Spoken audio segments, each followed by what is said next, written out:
ମଣିଷ ପାଇଁ ଖାଦ୍ୟ ଏବଂ ଜଳ ଅତି ଜରୁରୀ। ଜଳ ଖାଦ୍ୟ ହଜମ ହେବାରେ ସାହାଯ୍ୟ କରେ, ରକ୍ତକୁ ତରଳ ରଖେ, ଶରୀରର ତାପମାତ୍ରା ମଧ୍ୟ ଠିକ୍ ରହେ। ଠିକ୍ ସେମିତି ଖାଦ୍ୟ ମଧ୍ୟ ମଣିଷ ପାଇଁ ଜରୁରୀ। ଖାଦ୍ୟ ଖାଇଲେ ଆମକୁ ଶକ୍ତି ହେବ, ବଳ ମିଳିବ, କାମ କରିବା ପାଇଁ ଆମକୁ ସହଯୋଗ କରିବ। ଶକ୍ତି ହେଲେ କାମ କରିବ, ମନ ଠିକ୍ ରହିବ, ଚେହେରା ମଧ୍ୟ ସତେଜ ରହିବ। ଖାଦ୍ୟ ମଣିଷର ସେଇଟା ମଧ୍ୟ ଗୋଟିଏ ଅତି ଆବଶ୍ୟକ ଜିନିଷ।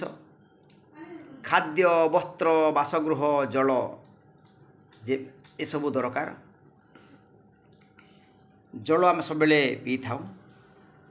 ଜଳ ଥିଲେ ଆମେ ଗୋଟେ ଦିନ ମଧ୍ୟ ରହିପାରିବା।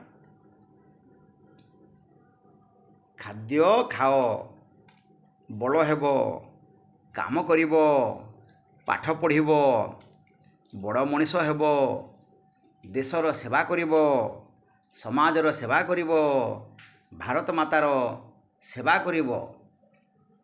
ତେଣୁକରି ଖାଦ୍ୟ ଖାଇବା, ଖାଦ୍ୟ କେବେ ଆମେ ଛାଡ଼ିବା ନାହିଁ।